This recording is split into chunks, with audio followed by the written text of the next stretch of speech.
The Battle of Midway took place on June 3rd through the 6th in 1942 in an area called the Midway Atoll in the Pacific Theater. The United States successfully baited the Japanese Navy into a trap near the island of Midway and symbolized a turning point in the war. The United States intelligence was unable to decipher Japanese invasion plans for the Pacific Theater, location code AF. On Pearl Base in Hawaii and in Washington, D.C., codebreakers were working hard to crack the Japanese code. Many women were codebreakers in World War II and served a huge role in the U.S., being able to read the code and translate the encrypted messages. These codebreakers made a huge difference in the war and made it possible to defend Midway. The person leading the operations was a man named Lieutenant Commander Joseph Rochefort. The cryptanalysis on his team worked with some linguists to try and decipher the codes sent by the Japanese to help prevent an attack on the islands. Since they were getting better at deciphering Japanese codes in April of 1942, they were eventually able to easily break into Japan's main operating code, Japan-25B. Rochefort was so confident that AF was Midway that he sent the message on a known tapped wire that said that Midway was low on fresh water. Japan took the bait and confirmed to Ultra, which is US intelligence, that Midway was indeed AF. This was his way of convincing Washington, D.C. that he knew he was right. Not only did it provide crucial intelligence information for a brief time, but it also gave the United States Navy an opportunity to lay a sophisticated trap to lure the Japanese fleet. Japan was, ironically, relying on the element of surprise when planning the invasion of Midway. They thought they could use the same tactics that they used to invade Pearl Harbor. However, little to their knowledge, they were going to give the US intelligence every last detail about their supposedly secret plan. Japan began their advances on June 3rd, traveling east under the command of the fleet's commander-in-chief, Isoroku Yamamoto. He was confident that he could catch the U.S. aircraft carriers defenseless. Yamamoto was warned by other Japanese generals that invading Midway might be a trap. Yamamoto ignored them, feeling confident enough to charge in exactly according to plan. Everything that could have gone wrong for the Japanese fleet did go wrong on June 4th. They began their attempted raid at the crack of dawn, hoping to catch the U.S. sleeping. They sent their 108 bombers from their 4 aircraft carriers, the Kaga, the Akaki, the Soru, and the Hiryu.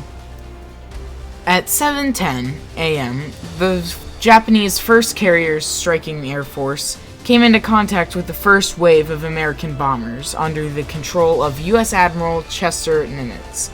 The American bombers caught the entire Japanese fleet at the worst time possible, while they're refueling the Japanese aircraft.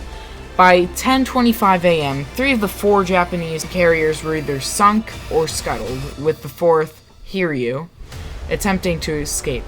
It didn't get far before it was attacked at 5:30 p.m. and scuttled at 6:30 p.m. This wasn't exactly a flawless victory for the Americans, however. The destroyer USS Haman provided cover for the disabled carrier USS Yorktown during its salvage operations, but unfortunately the Haman was sunk in minutes by a Japanese submarine. The USS Yorktown was also hit by a torpedo and sunk. In the Battle of Midway, Japan ended up losing an estimated 3,000 sailors and airmen, and 320 planes in addition to 4 heavy carriers and the 1 cruiser. The United States did lose 150 planes, 1 carrier, 1 destroyer, and 317 sailors, airmen, and marines. On June 6th, the Japanese ordered their ships to retreat, effectively ending the Battle of Midway. After the Battle of Midway, Japan aborted the idea of continuing to conquer throughout the Pacific and remain defensive the rest of the war. The United States then started to use the island hopping strategy to take back and regain control of most of the islands in the Pacific. Since Japan lost 4 crucial carriers, it made it very difficult to continue to try to conquer the rest of the Pacific.